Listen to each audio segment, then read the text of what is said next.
बिस्मिल्लाहिर्रहमानिर्रहीम। अस्सलाम वालेकुम। टीवी में खुश आमदीद। आज 23 अक्टूबर 2025 बरोज़ सोमवार सऊदी अरब की ताज़ा तरीन खबरों के साथ मैं हूँ वसीम। अगर आप भी सऊदी अरब की खबरें बर वक्त हासिल करना चाहते हैं तो टीवी को सब्सक्राइब कर लें, बेल आइकन को प्रेस कर लें। आज के न्यूज़ बुलेटिन को मुकम्मल देखिएगा। शुरू करते हैं पहली खबर के साथ। अल्लेज़ कॉनरेड मक्का के हसीन साहली मनाज़िर और सकाफ़ती विरसे का मरकज़। बहरा अहमर के साहिल के साथ वाक़ अल्लेज़ कॉनरेड मक्का के अहम तरीन रीजन्स में से एक है, जहाँ सदा समुंदर और समुद्री मनाजिर की दिलकशी और खूबसूरत सकाफ़ती मीरास मिलकर उसे एक बेहतरीन सियाहती मुकाम बनाते हैं। सऊदी अरब की प्रेस एजेंसी के मुताबिक ये गवर्नरेट 10,119 मुरबा किलोमीटर तक फैला हुआ है और अपने दिल मोह लेने वाले साहिल, तनों से भरपूर समुद्री हयात और इर्द गिर्द के कुदरती जजीरों और दम बखुद कर देने वाले नज़ारों की वजह से मशहूर है। बहरा अहमर में फैले हुए कई जजीरे खुद अल्लेज़ के अंदर वाक़ हैं और ये गवर्नरेट गोताखोरों, समुंदर पर रिसर्च करने वालों और कुदरती मनाजर के शायकीन के लिए किसी जन्नत से कम नहीं है। सऊदी अरब का थाईलैंड और कंबोडिया के दरमियान जंग बंदी मुआहदे का खैर मकदम।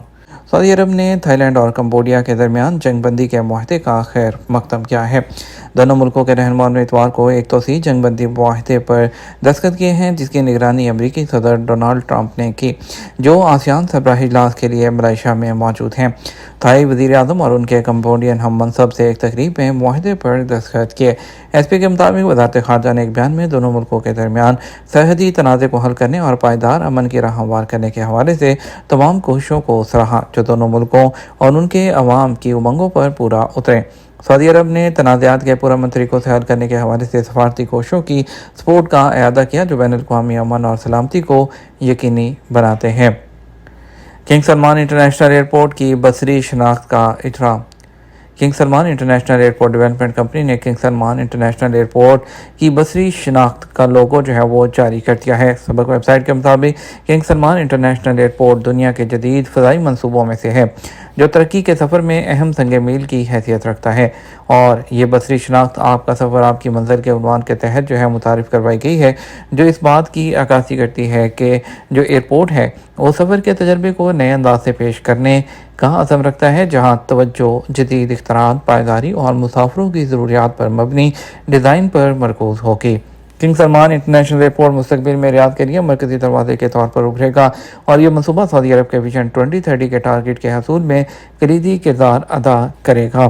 सऊदी अरब का मुआशी हुजम $1.3 ट्रिलियन, बेरोज़गारी 7% कम हो गई। सऊदी अरब के वज़ीर सरमायाकारी खालिद फाले ने कहा है कि सऊदी विजन 2030 जो है उसने मुल्क की मुआशी कारकर्दगी में नुमायाँ तब्दीली पैदा की है और एक लचकदार सरमायाकारी माहौल कायम किया है, जिसने सऊदी अरब को बड़ी आलमी कंपनियों के साथ ताल्लुकात मजबूत करने में मदद दी है। सबक वेबसाइट के मुताबिक उन्होंने कहा कि विजन के 85% इक़दामात मुकम्मल हो चुके हैं या 2024 के आखिर तक मुकम्मल होने के रास्ते पर हैं।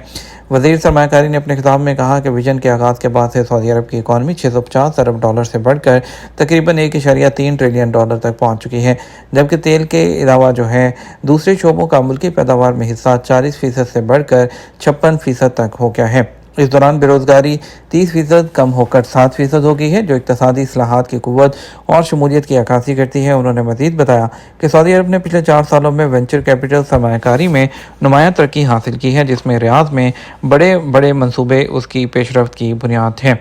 उन्होंने बताया कि सऊदी कंपनियों की मुसाबकती सलाहियत के इशारे में बेहतरी आई है, जिसमें सर फहरिस्त कंपनी अरामको है, जो सऊदी कारोबारी माहौल पर आलमी एतमाद का मज़हर है। सऊदी अरब का तजारती तवाज़ुन 24.24 अरब रियाल सरप्लस। महकमा शुमारियात ने अगस्त 2025 के दौरान सऊदी अरब की जो समानी बरामदात में 6.6% का इजाफा ज़ाहिर किया है, जो गुज़श्ता साल जो है कि इसी अरसे के मुकाबले में बढ़कर 100 जो अरब रियाल तक पहुँच गई हैं, जबकि समानी जो दरामदात हैं वो सिर्फ जो है 75 अरब रियाल हैं। इसी तरह तजारती तवाज़ुन में 24.24 अरब रियाल का जो सरप्लस है वो रिकॉर्ड किया गया है, जो कि 4.1% इजाफा जो है उसके मुतरादिफ जो है इसको माना जाता है।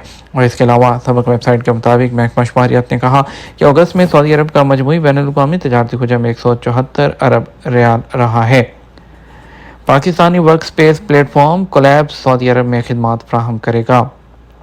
پاکستان میں قائم ایک کو ورکنگ سٹارٹ اپ نے رواں ہفتے اعلان کیا ہے کہ وہ سعودی عرب تک اپنا دائرہ وسیع کر رہا ہے اور ریاض میں اپنی فلیگ شپ سائٹ کے افتتاح کے ساتھ کام کا آغاز کرے گا۔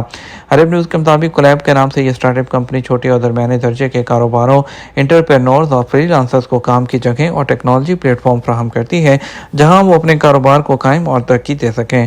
کمپنی کا کہنا ہے کہ وہ پاکستان کے 10 سے زائد مقامات پر خدمات انجام دے رہی ہے اور 300 کمپنیوں کے 5000 سے زائد ممبران پر مشتمل ایک کاروباری کمیونٹی کو مدد فراہم کرتی ہے۔ کمپنی نے میڈیا کو جاری پیغام میں کہا، کولیبز ریاض میں اپنے فلیگ شپ سائٹ کے آغاز کے ساتھ سعودی عرب تک اپنی سروسز کا دائرہ وسیع کر رہا ہے۔ یہ ہمارے لیے ایک پرجوش لمحہ ہے کیونکہ ہمارا جو وسیل انویسٹمنٹ اور شروع جیسے اداروں کے ساتھ اشتراک ہو رہا ہے۔ کمپنی نے کہا، سعودی مارکیٹ میں داخل ہونے کا یہ قدم نہ صرف کولیبز پر سرمایہ کاروں کے اعتماد کو ظاہر کرتا ہے بلکہ یہ ویژن 2030 کے ٹارگٹ سے بھی مطابقت رکھتا ہے۔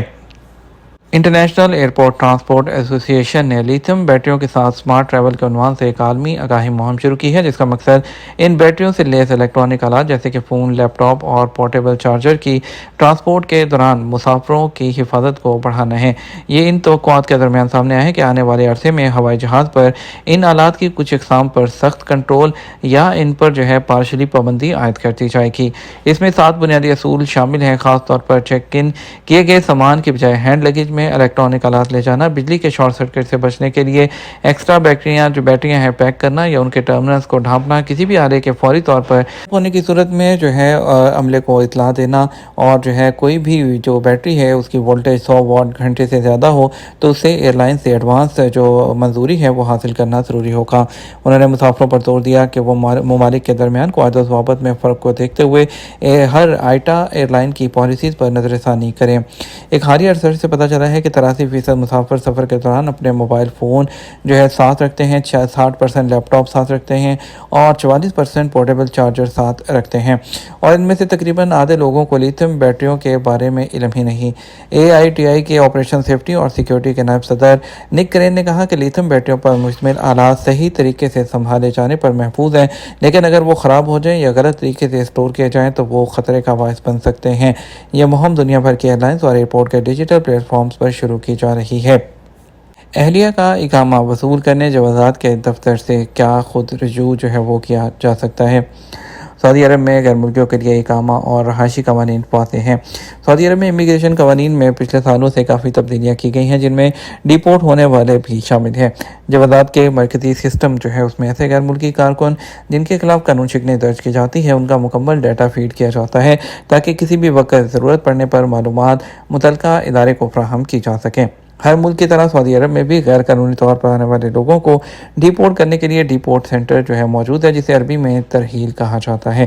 شعبہ ترحیل میں لائے جانے والے غیر ملکی کا غیر قانونی طور پر مقیم فنگر پرنٹ لینے کے بعد ان کے بارے میں ریکارڈ حاصل کیا جاتا ہے تاکہ اس بات کی یقین دہانی کر لی جائے کہ زیر حراست جو غیر ملکی ہے کسی مجرمانہ کارروائی میں ملوث تو نہیں رہا یا کسی ادارے کو مطلوب تو نہیں ہے۔ جوازات کے ٹویٹر پر ایک سائل نے دریافت کیا، اہلیہ کا اقامہ کارڈ وصول کرنے جوازات کے دفتر سے کیا خود رجوع کیا جا سکتا ہے؟ سوال کے جواب میں جوازات کا کہنا تھا، ڈیجیٹل سروسز کی فراہمی کے ساتھ ڈیلیوری سروس بھی موجود ہے جس کے ذریعے آپ اقامہ کارڈ گھر منگوا سکتے ہیں۔ تجدید شدہ اقامہ کارڈ جوازات کے دفتر سے بھی حاصل کیا جا سکتا ہے، تاہم اس کے لیے کارڈ ہولڈر نہیں بلکہ کفیل یا اس کی جانب سے مقرر کردہ نمائندہ ہی جوازات کے دفتر سے رجوع کرے گا۔ جوازات کے کسی بھی دفتر سے رجوع کرنے کے لیے ایڈوانس اپائنٹمنٹ لینا ضروری ہے۔ اپائنٹمنٹ کا پرنٹ بھی درکار ہوتا ہے جو جوازات کے اہلکار کو پیش کیا جاتا ہے۔ اس کے علاوہ قانون کے مطابق اہلیہ کے قانونی معاملات کی انجام دہی کی ذمہ داری اس کے شوہر پر ہوتی ہے۔ قانون کے مطابق خاتون اپنے شوہر کی زیر کفالت ہے، اس اعتبار سے جوازات سے اہلیہ کا اقامہ کارڈ حاصل کیا جا سکتا ہے۔ جوازات کے ٹویٹر پر ایک شخص نے پوچھا ہے، ترحیل سے جانے والے سعودی عرب کب تک واپس آ سکتے ہیں؟ اس حوالے سے سعودی وزارت ہے اس نے گزشتہ سالوں سے نیا جو قانون ہے وہ منظور کیا ہے جس پر کافی عرصے سے عمل درآمد جاری ہے۔ کوئی بھی غیر ملکی جسے کسی بھی جرم میں ڈیپورٹ کیا جاتا ہے وہ تاحیات سعودی عرب میں ورک ویزے پر دوبارہ نہیں آ سکتا، جبکہ اس سے پہلے ایسے لوگ جنہیں ڈیپورٹ کیا جاتا تھا وہ معینہ مدت کے لیے بلیک لسٹ ہوتے تھے۔ ماضی میں ڈیپورٹ ہونے والوں کے لیے بلیک لسٹ کی مدت کا تعین تحقیقاتی افسر کی جانب سے کیا جاتا تھا جو جرم کی نوعیت کو دیکھتے ہوئے بلیک لسٹ ہونے کی مدت کا تعین کرتا تھا، جو کہ 3 سال سے شروع ہو کر 10 سال تک ہوتی تھی۔ ताहम संगीन नौयत के जुराइम में सज़ा याफ्ता लोगों को माजी में भी ताहयात ब्लैक लिस्ट किया जाता था। ख्याल रहे कानून के मुताबिक ऐसे गैर मुल्की जो किसी भी गैर कानूनी सरगर्मी में मुलविस होते हैं या इकामा कवानीन की खिलाफ वर्जी के मुर्तकिब होते हैं, उन्हें गैर कानूनी होने पर गिरफ्तार करके डिपोर्ट कर दिया जाता है। नए कवानीन के तहत डिपोर्ट होने वाले दोबारा सऊदी अरब नहीं आ सकते हैं। ये तो हमारा अब तक का न्यूज़ बुलेटिन। हम मज़ीद और अहम खबरों के लिए हमारा शाम 6 बजे का न्यूज़ बुलेटिन देख सकते हैं। इसके साथ हम आपसे इजाज़त चाहेंगे। वीडियो को लाइक और शेयर करना मत भूलिएगा। आपके कीमती वक्त का शुक्रिया। अपना ख्याल रखिएगा। अस्सलाम वालेकुम।